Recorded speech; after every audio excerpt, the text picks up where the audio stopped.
MBA Consultoría y Capacitación presenta una emisión más del programa Los Mejores Fiscalistas de México, producido por la contadora pública Ángeles Mandujano. El tema en esta ocasión, la integridad también es negocio. Jugar limpio no solo genera satisfacciones, también produce dinero. Con la participación especial del contador público José Antonio Oluarte Atanasio, quien es contador público por la Escuela Bancaria y Comercial. Cuenta con estudios profesionales y experiencias relacionadas en la dirección de negocios, empresas familiares, gobierno corporativo, integridad empresarial, negociación, comercialización e impuestos. Asesor, conferencista, capacitador, negociador y articulista para diferentes empresas, cámaras y asociaciones empresariales y de profesionales. Es colaborador en la firma internacional de consultoría en negocios Cepeda y Asociados Consultores SC, dando seguridad y confianza en la toma de decisiones, así como en la ejecución de la estrategia del negocio mediante el fortalecimiento de las buenas prácticas de gobierno corporativo y la aplicación de la política de integridad en las organizaciones y en las familias empresarias. En la conducción contaremos con la participación del maestro Carlos Orozco Felgueres. Muy buenas tardes en una emisión más de este programa que pues me da la confianza de estar con ustedes aquí, y qué mejor invitando.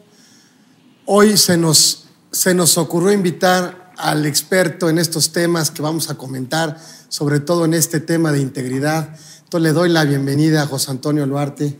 Gracias, José Antonio. Muchas gracias, muchas gracias por la oportunidad. Estos temas ¿cómo debería en este tema de inclusive la bandera del gobierno, de la Cuarta Transformación, de todo el tema de irnos por el tema de la corrupción?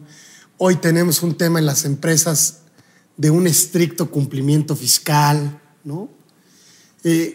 Y luego muchas veces el contador se mete a hacer muchísimas cosas. Yo siempre digo en los cursos que luego doy que el contador le dice que sí a todo, no sabe decir que no.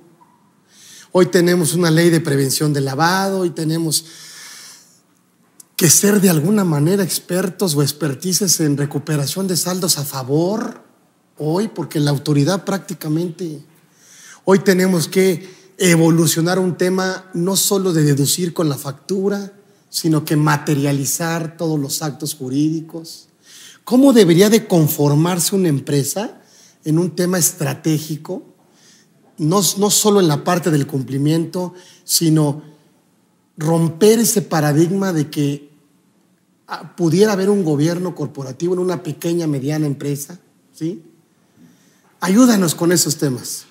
Bueno, primero como contador público, sí es un poco halagador que nuestro perfil permite, porque nosotros le damos vida a los números. Nosotros somos los intérpretes de los números. Sin embargo, no hacemos ese tipo de funciones. De nosotros, por nuestra formación, cuando pasamos en las aulas, nos enseñan a analizar información, analizar entornos, analizar negocios. Pero tristemente nos hemos enfocado en los últimos años de aquellos tenedores de libros, hacedores de declaraciones y hoy subidores de información, si valga la expresión. Es un problema que nosotros, primero como contadores, hemos dejado avanzar. Un poquito yo agregaría, cuando yo empecé a estudiar, me acuerdo que decían, además faltó agregar que somos el confidente del dueño. Y muchas veces somos dama de compañía, terapeuta. El terapeuta, y a veces somos el galán de algunas secretarias, ¿no? Porque nos obliga la misma dinámica a estar ahí. Entonces, lo digo en forma de chascarría, pero así es. ¿Eso qué es lo que hace? Pues al final de cuentas nos guía de la atención. Por eso es que nos empezamos a enfocar más en la operación. En este caso, los temas fiscales, pues nos enfocamos más hacia el cumplimiento de una norma administrativa. Pero pocas veces nos enfocamos al análisis de los impuestos. Pocas veces nos ponemos a analizarlos. Cuando yo tuve la oportunidad de platicar hace rato, le comentaba que yo tuve la oportunidad de conocer a su papá, empecé a trabajar. Tengo la gracia de que me forjé con los fiscalistas de aquel entonces IEE. Yo era un chamaco, pero me forjé con pues, esa camada del despacho que salió. Sí me daba cuenta de lo que era el análisis de la planeación fiscal. Recuerdo muy bien que en esa época se les catalogaba de agresivos. Muy agresivos. Sí, sí. Muy agresivos. ¿Por qué? Porque no solo había que entender el negocio o la operación, sino había que documentarla. Decíamos en el argot técnico, hay que vestir la planeación. Sí. Eso obligaba a que como fiscalistas, como asesores, viéramos todos los escenarios. Correcto. Previéramos incluso hasta un litigio. Sí, sí. Me acuerdo perfectamente, yo no terminaba la carrera, estábamos en ese despacho Y me acuerdo perfectamente que cuando hacíamos una planeación, enfocábamos inclusive la simulación de llevar a juicio una planeación. Me viene a la mente el hombre de seguros claves, me acuerdo. Sí. Y en aquel entonces las famosas cooperativas de producción. Entonces ya teníamos esos escenarios.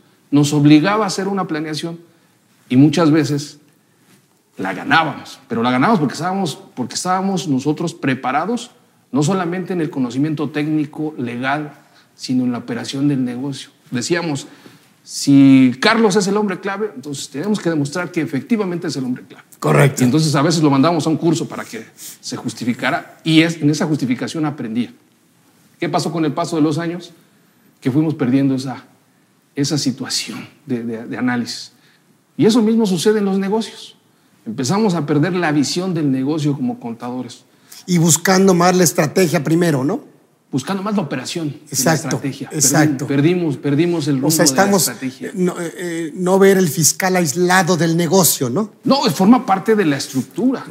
Tan es así que nuestro socio principal es Hacienda, o uno de nuestros socios es Hacienda. Tenemos que contemplarlo, tenemos que verlo, pero es el que ha absorbido nuestra operación.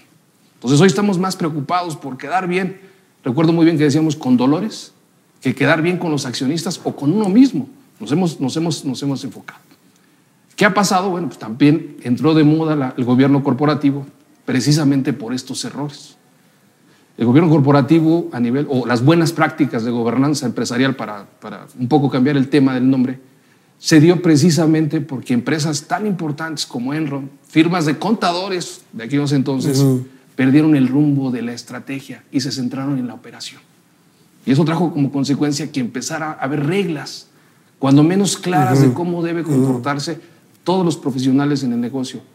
En el caso del contador público, tiene un rol fundamental en la ejecución de la estrategia, pero también en la elaboración de la misma. Entonces, contestando la pregunta, ¿cómo podemos hacerlo? Retomando lo que hemos aprendido en las aulas. Nosotros somos auditores, pero no somos policías. Somos gente que dictaminamos, emitimos una opinión, pero para mejorar, para evitar riesgos, para planear. Nosotros somos el perfil ideal, no porque seamos contadores, pero somos el perfil ideal y estamos preparados para analizar. Cuando nosotros le demos vida a la información, otro ¿Cómo tendría que ser nuestra actuación en la empresa? Hace 20 años, hace 25 años se decía que el que tenía la información tenía el poder. Y había en aquel entonces una película de Wall Street que la trama era que precisamente el protagonista tenía la información y podía hacer negocios. Después de esto, hoy la información está al alcance de un botón. Sí, ya no, el problema ya no es de información. El problema ahora es de interpretación, de análisis. Pero ¿cómo le puedes pedir a alguien que analice cuando ha perdido su capacidad de analizar? Hoy generaciones de contadores han perdido la capacidad de analizar el cargo y el abono, la famosa regla de T. Correcto. Todo cargo corresponde a un abono. La realidad es que toda causa tiene un efecto. Entonces, ¿cómo le podemos pedir a estas generaciones que empiecen a planear, que empiecen a prever, si no están acostumbrados a analizar, a interpretar y a darle vida a la información? Contestando en concreto la pregunta es volver a los orígenes, que es analizar, interpretar y aplicar los conocimientos que tenemos. ¿Cómo pudiéramos establecer un gobierno corporativo en una pequeña empresa, por ejemplo? Es que el gobierno corporativo en una pequeña empresa ya existe. Existe, desde la señora que vende tamales, desde la firma que usted representa, ¿no? Existe. Porque todos los días hay que acordar, todos los días hay que negociar, todos los días hay que ejercer autoridad, todos los días hay que supervisar, todos los días hay que controlar. Lo único que hay que hacer es aprender a hacerlos de manera coordinada y estructurada, siempre buscando el objetivo, que es el negocio, que es la estrategia. Pero hoy día, cuando tú piensas que un gobierno corporativo, te imaginas las grandes estructuras. Sí. No, es simple y sencillamente desde el momento en el que yo le pido a mi chofer, al mensajero, que haga una actividad, desde ese momento estoy ejerciendo autoridad. Lo único que tengo que hacer es que convenza yo a este personaje de que lo que haga lo haga consciente de que es una actividad, pero que además fortalece el negocio y que le da viabilidad y que además le da permanencia. Eso es así de sencillo, así de simple. Gobierno corporativo, buenas prácticas de gobierno corporativo no es otra cosa más que la gente que está en la estrategia se dedique a hacer la estrategia y la gente que está en la operación se dedique a operar. que no empiecen a entorpecerse unos a otros. ¿Cómo se protege, por ejemplo, porque luego muchas veces el contador dice, oye, ¿cómo me protejo? Porque luego el accionista pues no le importa y me pide una cosa y yo no estoy de acuerdo. Yo luego siento que el contador ya de repente ya está más involucrado en el riesgo que otra cosa. Pues sí, estamos involucrados en el propio riesgo porque nos ha obligado la misma operatividad, la misma cultura de hoy día de trabajo, la misma necesidad. Sí. También somos muchos. Cuando es mucho termina abaratarse. Pero sobre todo porque los empresarios no han sido conscientes de su labor de dirigir. Un grave problema que tenemos en México es el ego empresarial. ¿Cómo puedes tú ayudarle a un contador cuando el ego empresarial es muy fuerte? No puedes hacer otra cosa más que empezar a crear reglas claras, estructuras. Por eso está muy de moda hoy la integridad empresarial, donde empiezas a decirle al dueño, tienes que evolucionar, tienes que cambiar tu forma de pensar, pero tienes que cambiar tus valores, tienes que cambiar tus conductas. Y entonces, no solamente los contadores, los abogados, los ingenieros podrán tener la oportunidad de operar en un negocio sano, pero esto radica desde la empresa. Por eso el gobierno corporativo está enfocado no a la estructura empresarial, está enfocado a la alta dirección, a los dueños. Y cuando digo dueños, es de dueños, el gobierno es dueños. Es de dueños. El cambio tiene que ser de arriba hacia abajo. El dueño es el ejemplo claro del éxito. Muchas veces su actuación determina el éxito de la estrategia y de la operación. Si el dueño está consciente del cambio, ya tiene el 50% avanzado. El otro 50% es prueba y error.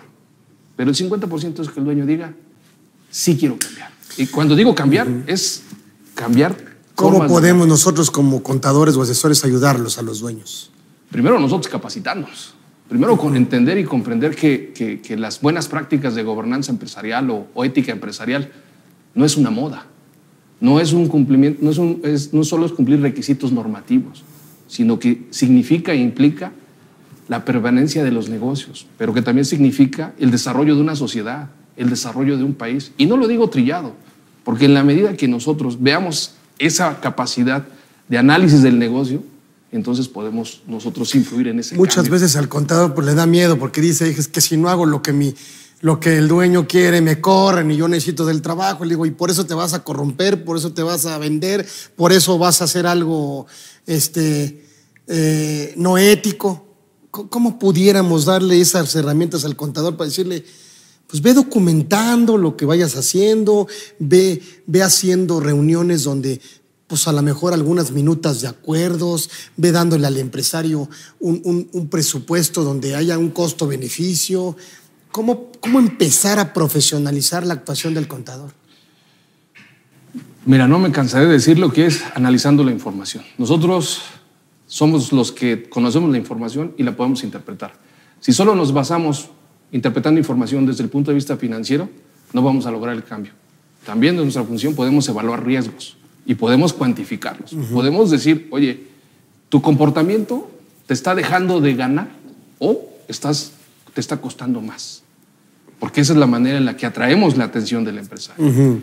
También podemos decir, este costo está incidiendo hacia la sociedad y por consecuencia estamos generando problemas. Voy a citar un dato. De las 100 personas, de las 100 empresas, de las 100 economías, en el mundo, fuertes en ese mundo, 51 son empresarias. Es decir, 51 economías en el mundo son empresas. De ahí es el tamaño de ese cambio. ¿Quiénes son las que dirigen las empresas? Las personas. Sí. El cambio viene de personas. Hoy se está regulando. Se regula mucho y para efectos jurídicos y legales las empresas tienen vida. Hoy pueden ser sancionadas. Hoy están obligadas a sancionarse. Sí. ¿Por qué? Porque las conductas antiéticas o corruptivas están dañando, están costando. Entonces, contestando la pregunta, ¿qué puede hacer el contador? De verdad lo digo, dignificar la profesión. Y no lo digo trillado, nuevamente lo digo porque somos los únicos que tenemos ese perfil en todas las profesiones. Somos los únicos. Si tan solo quitamos el rol, ¿qué va a pasar en los próximos años? Cuando la contabilidad ya no la tengamos que arrastrar o ya no la tengamos que... Tenemos que volver solo vamos a sobrevivir los que empecemos a analizar la información, los que aprendamos desde ahorita a interpretarla. Ahí viene ya un cambio completamente. O sea, esto es obviamente, sí, me queda claro que la contabilidad evolucionará a un tema completamente de análisis. Claro, y de propuesta de pago por parte de la autoridad, casi, casi. Pero ahí tendrá el contador ese es uno de los retos, tendrá que el contador decir si procede o no procede, ¿por qué? Pero a prueba y error. Pero argumentando. O sea, la autoridad te puede decir, la autoridad su chamba es cobrar. Bueno o malo es su chamba. Lo de nosotros es demostrar que es procedente o no es procedente, pero en función a la lógica de los negocios. Nuevamente insisto, en función a la estrategia del negocio.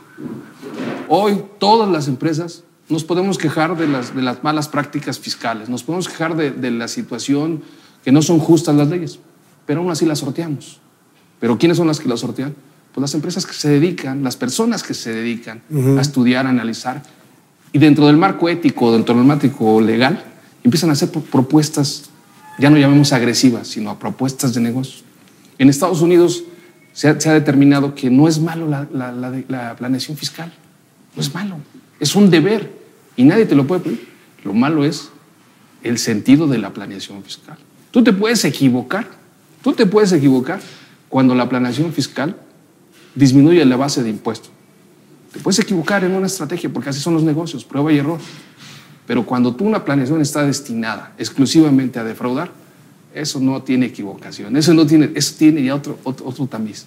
Desde ahí podemos empezar con este cambio. El decirle al empresario, oiga, si usted trafica con un comprobante fiscal, pues va a haber un riesgo. O sea, puede poner en riesgo el negocio automáticamente, ¿no? O sea, no es que no lo vayas a hacer, o sea, simplemente no tienes que estar de acuerdo con ello. No, basta. Decías, ¿qué debe ser? Pues simplemente basta. Primero, creerlo, sentirlo, armarse de valor, porque es una realidad. Porque muchos van a decir, bueno, es muy fácil no ser lo mismo borracho que cantinero, pero cuando menos dejar en la nota, decir, yo no estoy de acuerdo, señor, de que pues esto que usted me dijo, comprobante, no estoy de acuerdo. Cuando menos que aparezca por mi nombre, lo menos decírselo al dueño. No estuve de acuerdo, ¿no? Ahora, tú eres experto en materialidad, ¿no? Cuando menos para curarnos en salud, como dice la sabiduría popular, pues cuando menos si van a ser objeto de sanciones la empresa y el accionista, pues cuando menos yo demostrar que no estuve de acuerdo. Claro, porque si no, también tengo responsabilidad. Claro. Entonces, por no decir, bueno, se hará lo que usted diga. Pero me parece que yo lo haría diferente, ¿no? Vamos al supuesto caso que a mí me dicen, oiga, ¿usted está preparado? Sí estoy preparado para hacer planeaciones malas, pero no las voy a hacer. O sea, debo conocer el delito para evitarlo.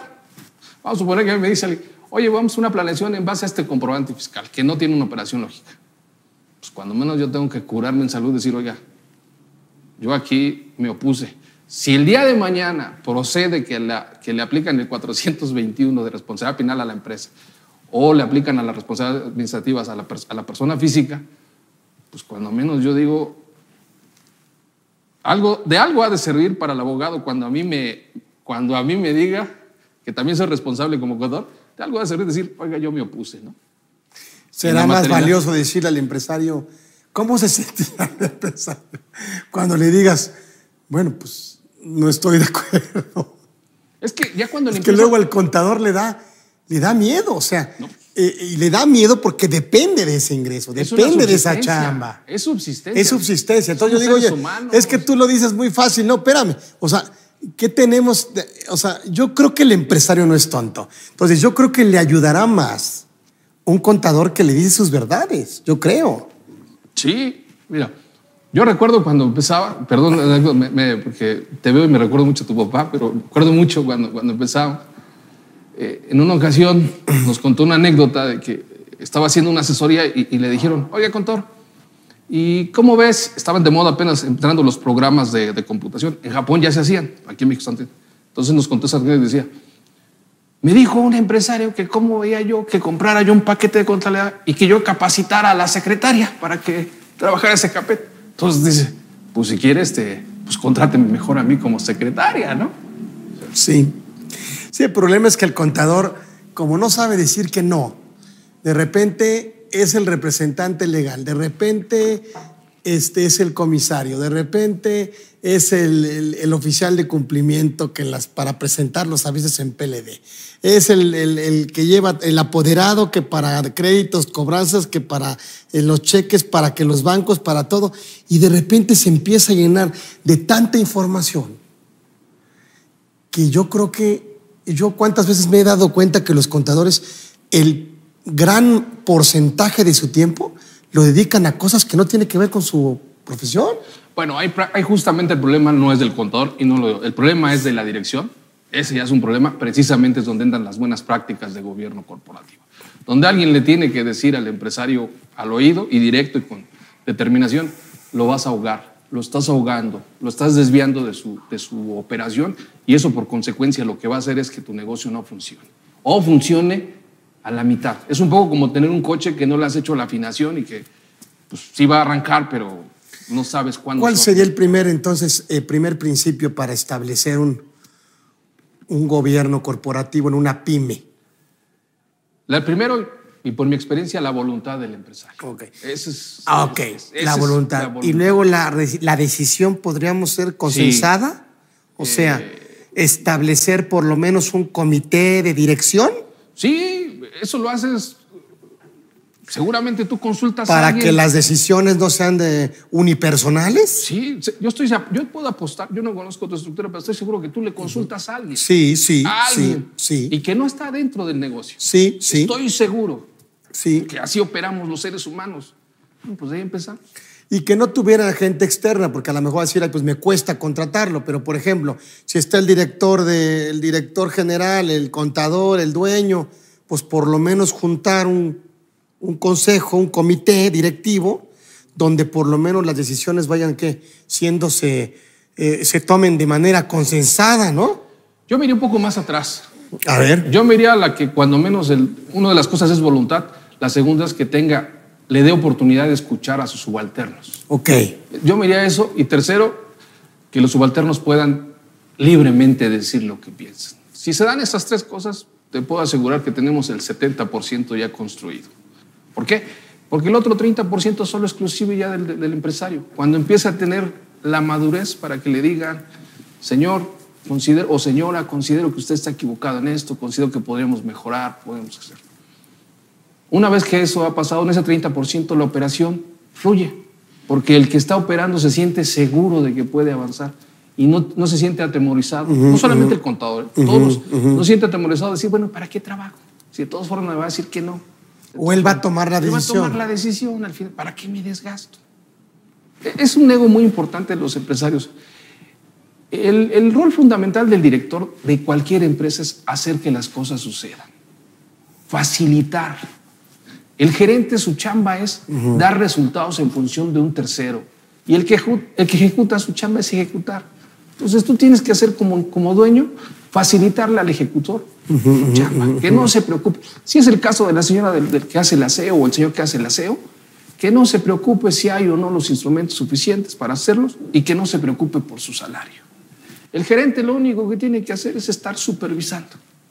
Y el director tiene que estar confiando en los dos, porque ya estableció la estrategia, porque ya lo puso en un presupuesto cuando fue al súper y dijo, tengo que comprar el detergente, tengo que comprar esto. No pasa absolutamente nada. Ese baño está operando. En este ejemplo tan sencillo, así se hace en todas las empresas. Yo te diría, mucho es la alta dirección. Por supuesto que en la medida que tengas gente preparada, te va a ser más fácil. Pero aquí corres el riesgo de que la gente preparada, y a mí me ha ocurrido cuando tú le comentas al dueño, oiga, mire, yo no estoy de acuerdo con esto, termina diciéndote, ¿sabes qué, José Antonio? Pues me caes muy bien, somos grandes amigos, pero hasta aquí le dejamos. ¿Por qué? Pues porque la verdad es que no me gusta que me evidencies delante de mi personal. O me cuesta lo que me estás proponiendo. ¿No? Y en el fondo dices, oye, ¿tú crees que la gente no se da cuenta de lo que te estoy diciendo? Básicamente yo soy el vocero de ellos, aunque yo no me ponga de acuerdo. Esta es mi especialidad, pero ellos te conocen mejor que yo, por decirlo algo, ¿no? Lo otro, que es que el empresario de verdad desilusione a su grupo cercano. Porque el grupo cercano es el que más trabas pone para la implementación de buenas prácticas de dirección. puede ser la secretaria que tiene 20 años, puede ser la propia familia, puede ser el colaborador que lo trajo desde la escuela. Siempre tenemos esos personajes, pero que son los que, por un lado, se sienten amenazados su supervivencia, y es natural, y empiezan a poner trabas. Y por seres humanos, los seres humanos, por naturaleza, ponemos trabas al cambio. Eso es natural. Entonces, de ahí que mi importancia, cuando me preguntan, ¿qué es lo importante? El 80% es que el empresario quiera. ¿Cómo podemos empezar a vivir un tema de control interno? Por ejemplo, en compliance. Bueno, el contador, ¿qué tendría que empezar a hacer? Aquí documentar, ¿no? El cumplimiento, ¿no? En el caso del cumplimiento, que está muy de moda, es tener la documentación. Primero, tener los procesos. Primero, los procesos de cualquier operación. En el caso del compliance, no solamente está destinado a cumplir leyes, sino está destinado a cumplir con normas y procedimientos internos que permitan la operación del negocio. Pero básicamente, normalmente el contador se enfoca más al operativo legal administrativo. En mi opinión y en mi experiencia, primero tenemos que entender el control interno de la operación del negocio. Porque una vez que entendemos el negocio, todo lo demás solito se va añadiendo.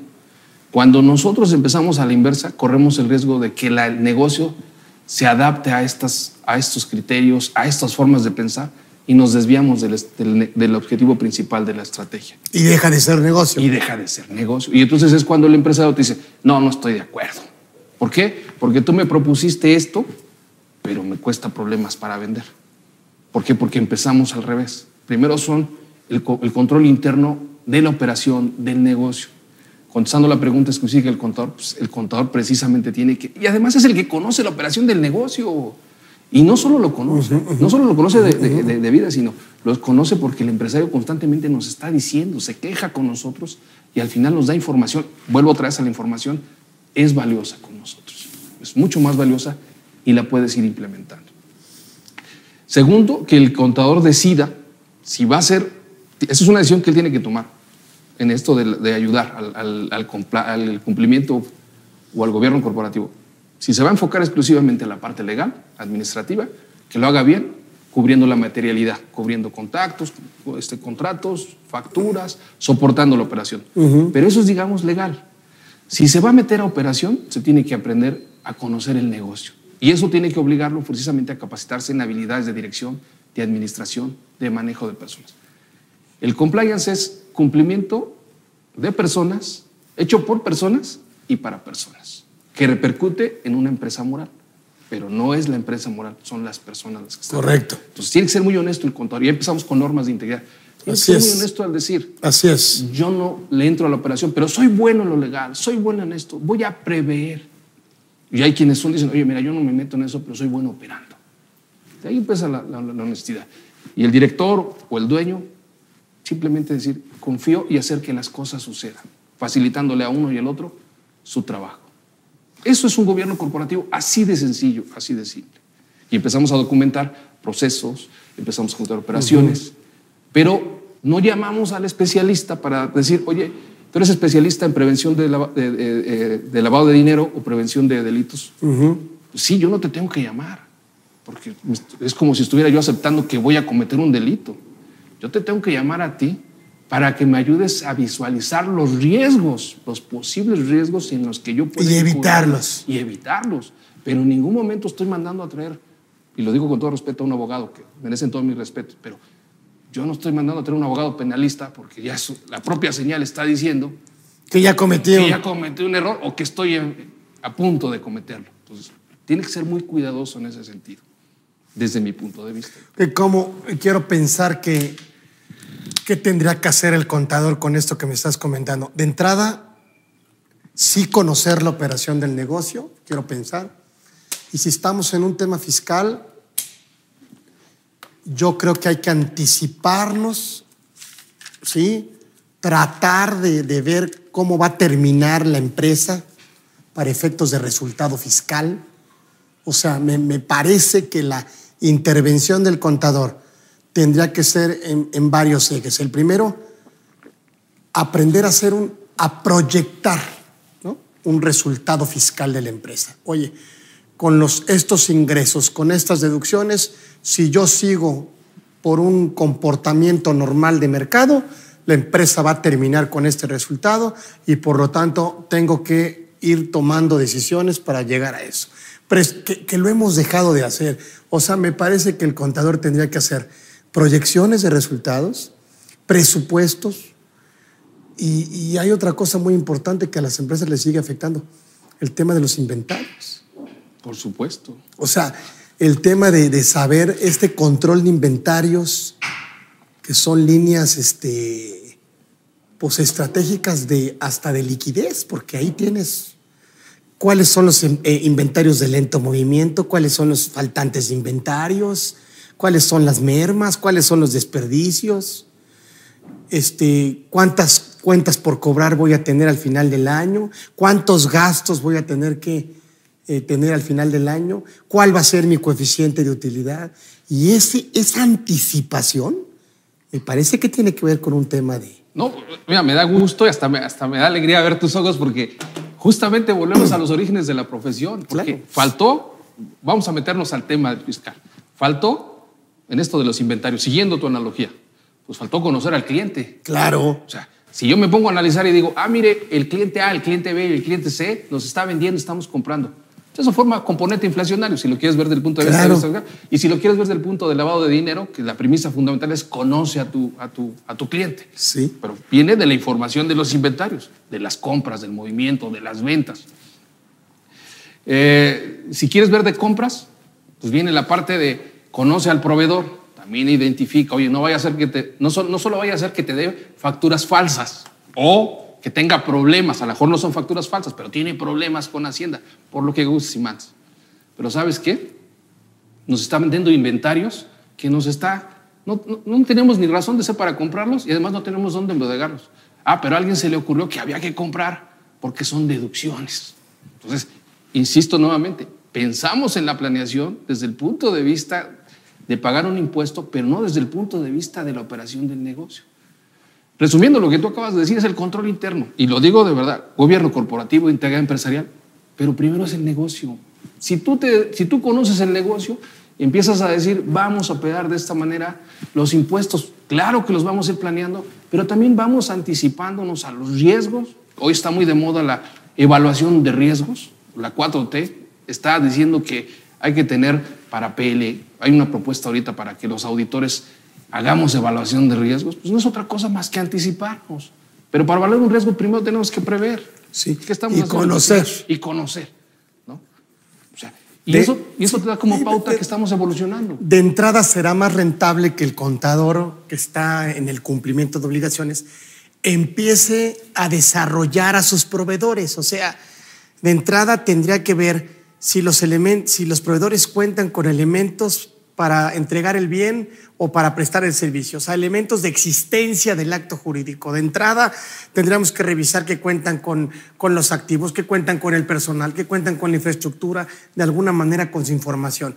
Que no me lo vayan a enlistar en los próximos 5 ejercicios, que esté totalmente localizado, ¿no? O sea, de entrada ese tema de desarrollo de proveedores, pues tenemos que empezar a hacerlo ahorita, porque me parece que el empresario todavía sigue diciendo que la erogación es deducible porque ya está la factura, ya está pagada. Y no. O sea, ahora ni siquiera acreditamos que la factura es buena. No hay facturas apócrifas. Me parece que ahora tenemos que acreditar que el acto jurídico puede llevarse a cabo. Déjame agregar a eso todavía, para un poco empatarla, porque digo que la integridad es negocio y no solamente produce satisfacciones, sino también dinero. A todo esto que acabas de decir de investigar tanto al cliente o conocer al cliente y al proveedor, agreguémosle que si a eso le dices, oye, tiene buena reputación esta empresa. Sí. La marca es socialmente aceptable. Olvídate de los demás por mí, porque soy consumidor, soy fan.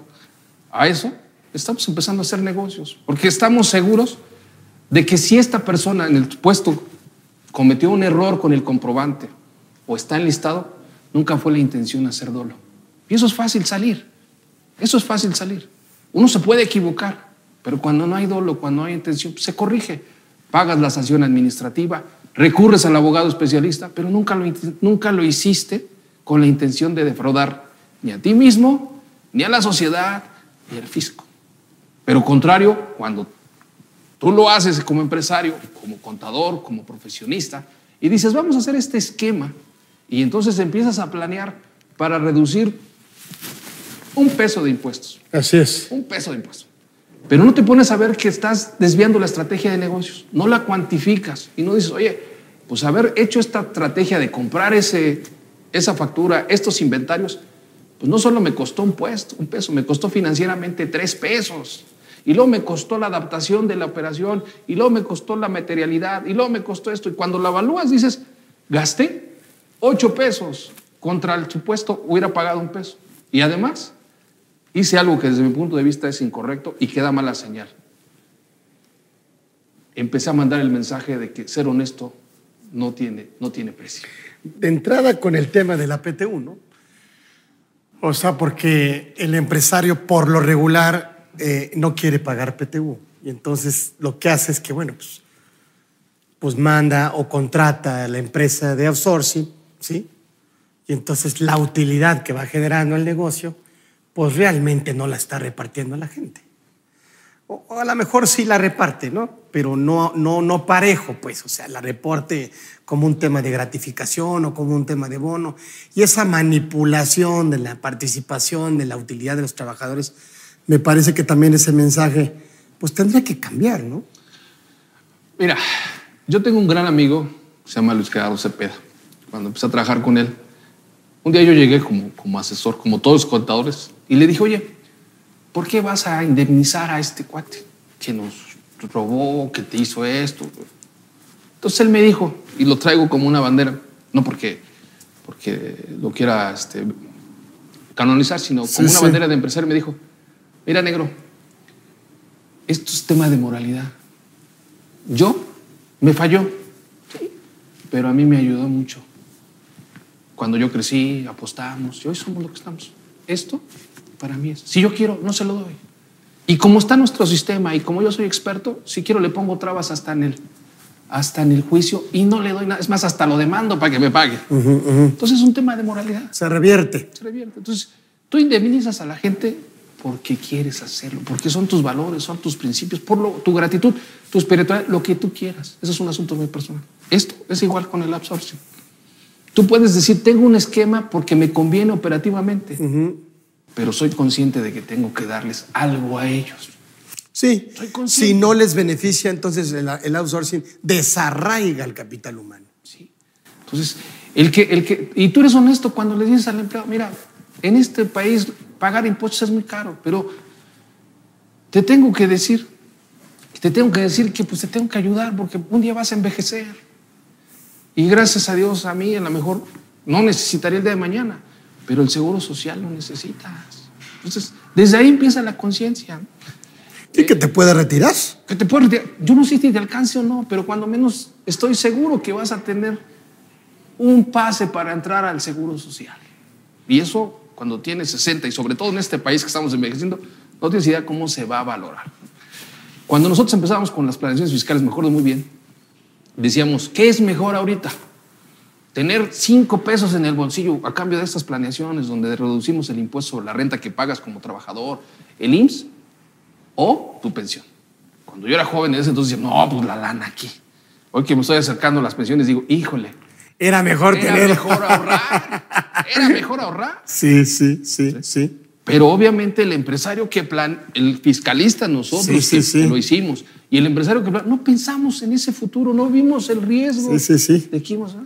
Era ahorrar en ese momento. Era ahorrar. Pero déjame comentarte en ese sentido del outsourcing. Cuando tuve yo la oportunidad de estar, ¿puedo decir la marca del empresa? Sí. Tuve la suerte de sentar con Manpower. Sí. Tú te acordarás que hace muchos años cuando salió el 2% sobre las nóminas, hubo empresas que ganaron amparos. Bueno, no voy a comentar el contexto, pero había forma de que ese amparo se beneficiara a esta empresa. Había forma. De esa parte que sea de las planeaciones donde ya teníamos litigios y sabíamos por dónde iba a estar. Para nosotros, en esa firma, fue un orgullo tener a todos los fiscalistas, asesores, ¿no? Pues debatiendo, abogados, el escenario. No había forma de que a nosotros nos echaran para abajo esa planeación. Nunca se me va a olvidar lo que te voy a decir. Bueno, se para un cuate y le dice, Carlos Orozco, ¿cuánto vale tu negocio? ¿Cuánto vale la reputación de tu negocio? Yo felicito a los señores contadores. Sí. Me encanta. Es más, yo los contrataría, ¿no? Muy elegante, muy diplomático. Yo los contrataría. Pero dime cuánto vale. Y tú valora el costo de esta estrategia bien diseñada, bien planeada. Contra perder tu reputación. Que la puedes perder en 2 segundos, caray. Entonces, estoy hablando de hace 26 años, que eso fue lo que sucedió aquí. Cuando empezó aquí, me tocó trabajar. Desde ahí quedé hablando. Desde ahí dije, por supuesto que un día yo llegaré a la edad del Señor, por supuesto que yo un día llegaré, y aquí estoy en ese camino. Y decir, bueno, no hice nada malo, solo que fui aprendiendo que en el caso del outsourcing se puede y se debe planear, pero nunca debes de perjudicar a nadie. Si lo haces con la intención de perjudicarlo, entonces algo falló. Si en la planeación medio lo rayaste, no fue tu intención, porque también tienes que diseñar estrategias que beneficien. Hoy, como está la situación, no podrías pagar el salario de un trabajador. ¿Qué vamos a hacer ahora? Te lo pongo en ese sentido. Y ahí es donde viene la ética y la integridad. ¿Qué vamos a hacer ahora? Que a las señoras que nos ayudan y señores que nos van a ayudar con el servicio doméstico van a ser obligados, porque es una tendencia, van a entrar al Seguro Social. Seguramente va a haber planeaciones. Seguramente va. Pero ya va a considerar de cada uno de nosotros decir si a la persona que te ayuda en el servicio doméstico le ayudas o no le ayudas. Pero eso ya es una cuestión de moralidad. A lo mejor dirás, no me alcanza para pagarte, pero te voy a inscribir al Seguro Popular. Te voy a ayudar en esto, pero lo voy a empezar a hacer de manera consciente. Así funcionan, así de estos ejemplos funcionan los negocios. Tú decías la PTU. Hombre, hoy día las PTUs tampoco son... Yo me acuerdo que pues tampoco, porque no hay utilidades en las empresas. Yo me acuerdo que hace 30, 40 años había gente que se compraba un bocho con las PTUs que recibía o daban el anticipo de su casa. Ahorita ya no. Hoy no pagas ni el saldo mínimo de una tarjeta de crédito. Sí, Esa es nuestra realidad. Sí. Esto se llama evaluar riesgos. Esto se llama precisamente prever. Y esto que estoy hablando, te lo digo orgullosamente como contador, pues eso me ha ayudado en mi análisis, mi formación que recibí en las aulas como contador público, simplemente analizar la información. Y ahora, como mexicano, como integrante de este mundo y de este planeta, es fomentar, pues hacer los negocios lo mejor posible, lo más limpio que se pueda. ¿Por qué? Porque sí funciona. Hoy, en no hacer negocios, nos cuesta en la calidad de vida, nos cuesta en los precios, nos cuesta. Y a partir de que le digas al empresario que, pues seguramente, o de entrada, no participar con el empresario en algo que no es prácticamente pues, íntegro, no participar. Aprender a decirle que no. Hoy la situación en la que estamos, es consecuencia del cinismo en el que hemos caído todos.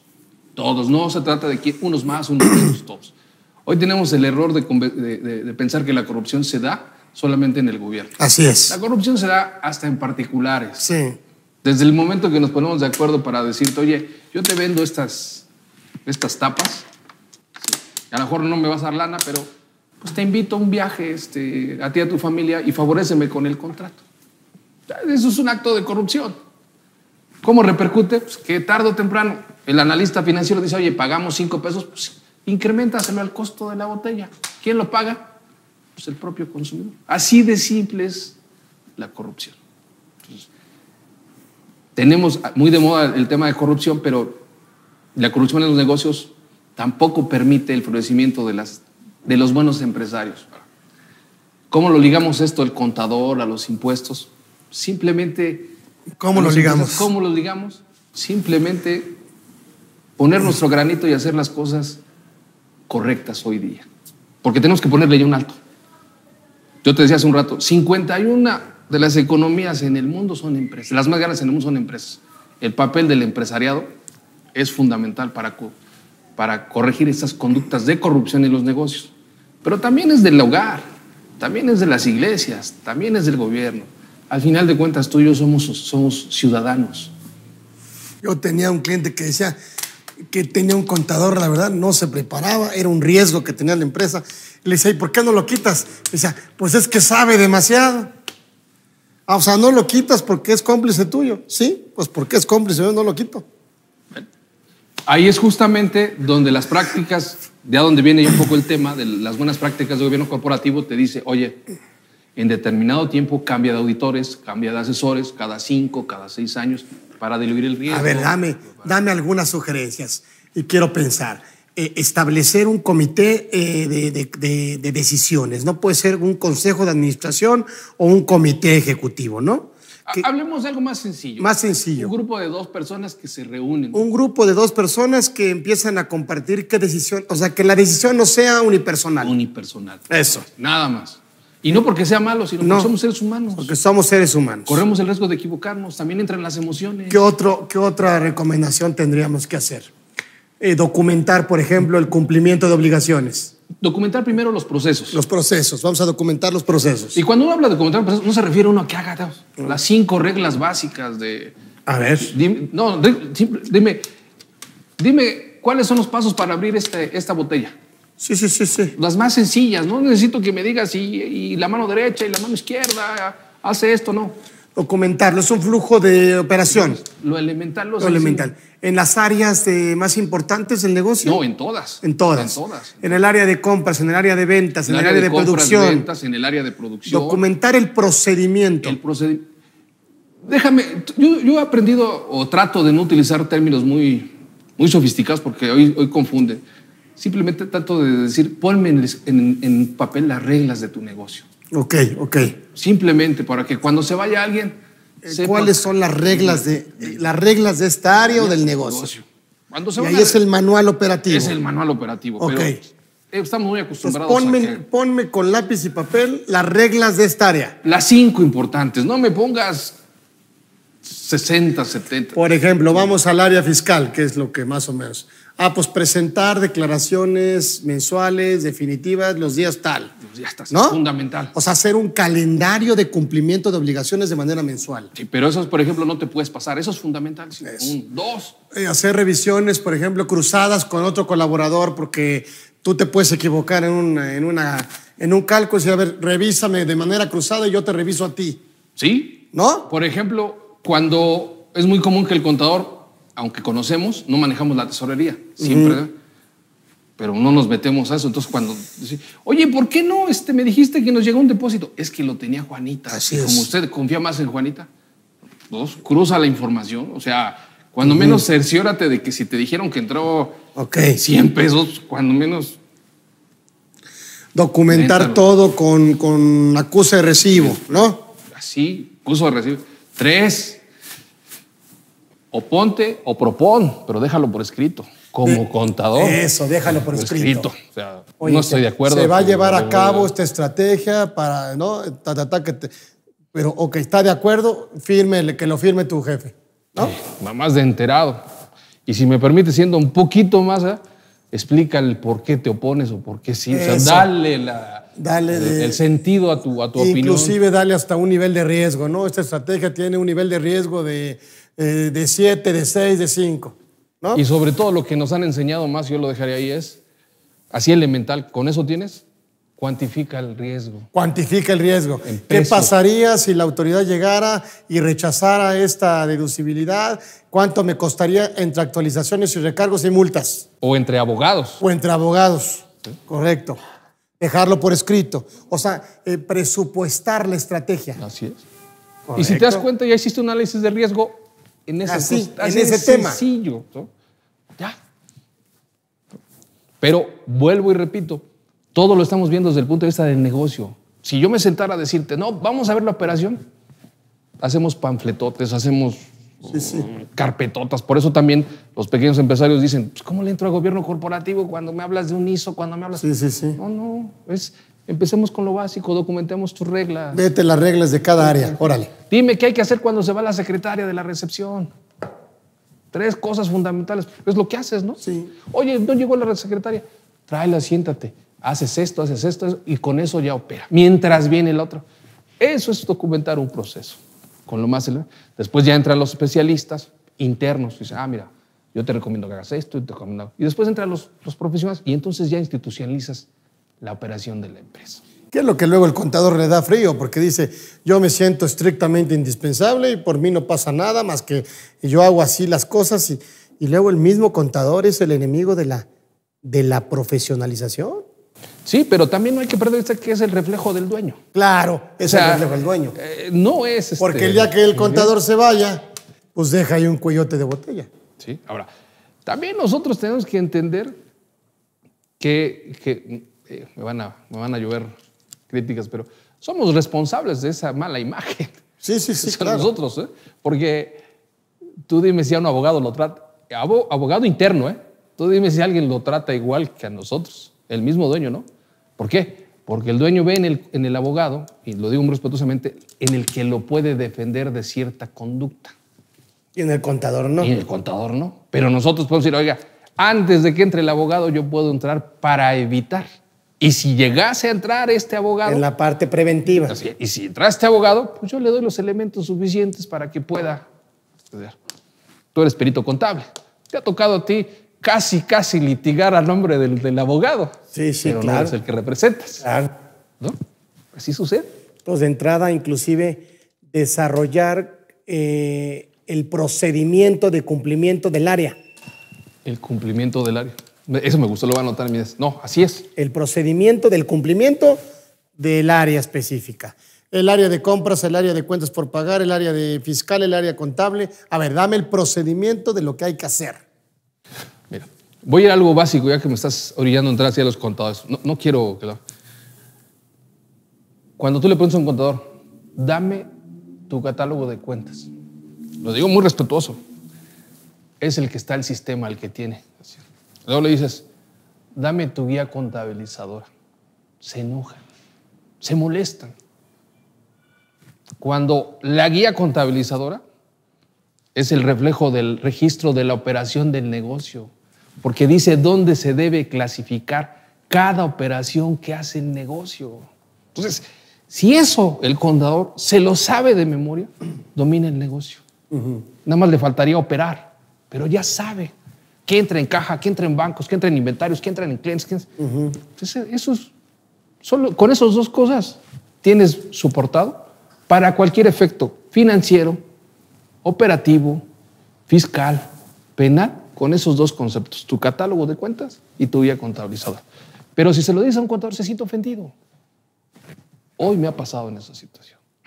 Y los contadores que te dan su guía son los hombres que no están arrastrando lápiz, están supervisando, están operando, están realmente apoyando a la estrategia del negocio.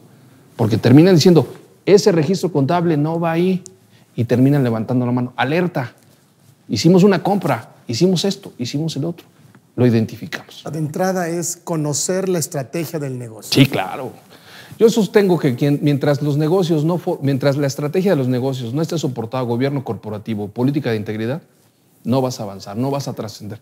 No quiero decir que no sea la panacea, pero quiero decir que va a ser más fácil. ¿Cómo documentamos esa política de integridad? ¿Cómo la documentamos? Simplemente lo que acabamos, esta plática que estamos teniendo, si la tuviéramos que transcribir, la estamos empezando a documentar, porque de ahí empieza a salir qué debemos de hacer. ¿Qué manual, qué procedimiento? Okay. Empieza a hacer. Repito, sobre la estrategia. No hacer primero. Uno de los requisitos de la política de integridad te pide es que los procesos estén bien delimitados y que digas la responsabilidad de las personas. Pero no es otra cosa más que transcribir la operación del negocio. Es decir, la gente de compra solo se dedica a comprar bajo estas condiciones. Y después terminas, la gente de ventas se dedica sobre estas condiciones. Pero no estás inventando nada, solo estás registrando el negocio. Pero sobre la marcha, ahí es donde entran ya los profesionales y dices, a ver, la voy a documentar desde el punto de vista preventivo, legal, fiscal, corporativo. Y la voy a documentar desde el punto de vista interno, operativo, negocios, valores, principios. Cuando uno de estos dos se salga, no pone en riesgo al negocio, porque puedo hacer las correcciones dentro de la operación. Pero cuando yo lo invento, le doy al traste al negocio. Sí, de entrada establecer una política de contratación de proveedores. Hoy debe ser distinta. Hoy es, a ver, me tiene que mandar información financiera donde yo vea que cuenta con activos, cuenta con personal, cuenta con infraestructura para prestarme el servicio o entregarme el bien. Que esté localizado, que tenga una opinión de cumplimiento, y que no tenga inmovilizadas sus cuentas, que por lo menos tenga un estado financiero y que no lo vayan a enlistar en los próximos años, porque si no, me deja la carga a mí de la materialidad cuando yo no realizo la operación. Hoy es todavía un poco más sencillo. Basta con que te metas a Google o a algún buscador y ahí aparece las noticias sobre la persona con la que vas a hacer cualquier negocio. Sí. O sea, hoy tienes que, yo como les digo de broma, el que contrata a un posible EFO es porque se coludió con él. Porque oye, ni modo que no tenga la información.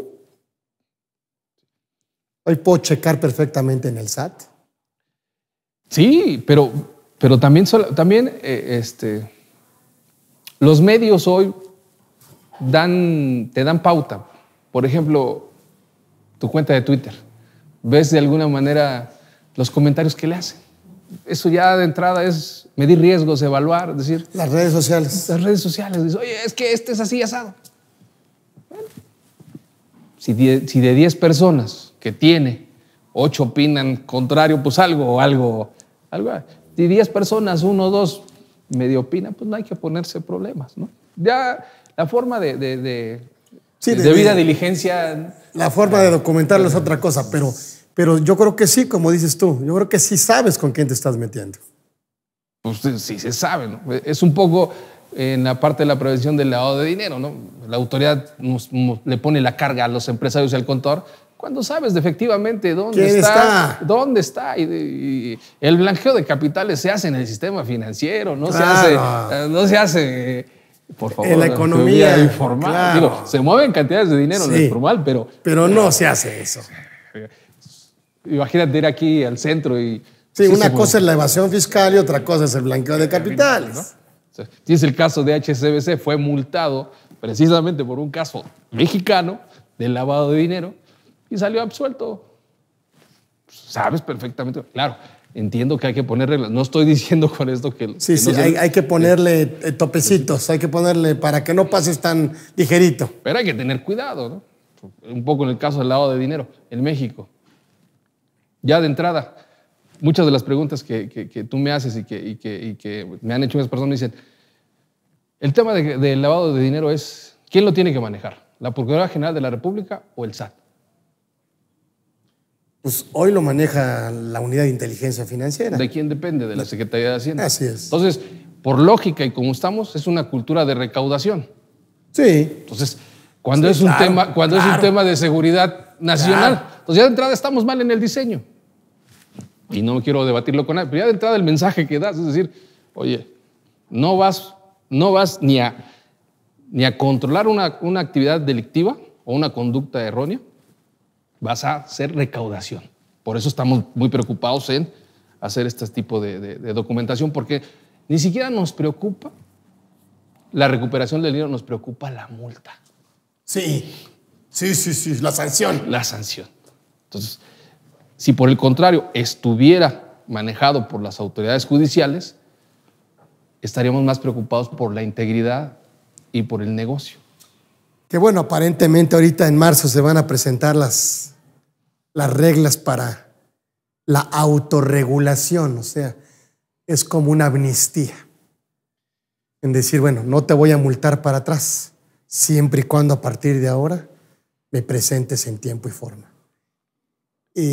No hubo amnistía en materia de impuestos, pero sí me parece que no le llaman amnistía, le llaman autorregulación. Un como borrón y cuenta nueva. Sí, ahí hay que estar muy, muy pendiente porque una sanción le dan la torre al negocio. Claro. Al negocio. Vuelvo otra vez, es más recaudatorio que negocio. Pero sí sostengo la teoría, y lo puedo rebatir, que quienes tengan buenas prácticas de gobierno corporativo no se van a salvar del sablazo, pero no van a poner en riesgo la viabilidad de su negocio. Oye, y al tener este tema de gobierno corporativo y de control interno y de compliance y documentar que tú de alguna manera preveniste, ¿no?, algún tema de responsabilidad penal, ¿no? Inclusive para efectos penales tendrías tú pues podrías llegar a un acuerdo, ¿no? Reparatorio, ¿no? Sí. Podrías llegar a un acuerdo reparatorio si tú dices, oye, espérame, sí hubo un delito, pero yo tuve todos los medios para evitarlo, y así se dio. Mira, justamente esa era la pregunta que estaba esperando, porque la oportunidad que veo es, ¿se considera que la persona moral comete un delito cuando hay una deficiencia en su control interno? Así es. Entonces, cuando ya no hay una deficiencia... O sea, hasta para evitar, ¿no? que haya una repercusión penal. Van a entrar los abogados, yo no me voy a meter, estoy hablando en la materia. Si tú tienes control interno, que puede fallar, nunca... Lo que sí puedo garantizar es que no hubo dolo, hubo equivocación. Así es. Me equivoqué. Oye, el procedimiento, ¿no? Falló. También falló en la detección. Pero está establecido. Oye, es que contrataste una persona que tiene antecedentes malos y falló el área de recursos humanos. Así es. Sí, pero falló 1 de 100 personas. Sí. No somos infalibles, pero aquí está el procedimiento. Así es. Me engañó. O sea, no hubo deficiencia en mi control interno. Entonces sí es rentable. Porque sí lo hay, porque sí es mejorable. Vale la pena Igual. documentar el procedimiento. Y 3, necesita materializarse el riesgo para que las empresas. En México han sido pocos los casos donde las empresas han llegado a negociación. Sí, ¿no? El más reciente fue, lamentablemente, el caso de la pipa que explotó en el hospital, donde murieron algunos pequeños y una enfermera. Es el primer caso que yo conozco documentado donde se llegó a la responsabilidad penal hacia la empresa. Hacia la empresa. Obviamente se llegó a la reparación. Pero finalmente, dentro de la reparación, obligan forzosamente a tener políticas de integridad, obligan a tener gobiernos corporativos, porque si no, no hay reparación del daño. No solamente es el decir, indemnizo la parte económica o a los deudos, sino también me comprometo a mejorar mis conductas empresariales. Así es. ¿No?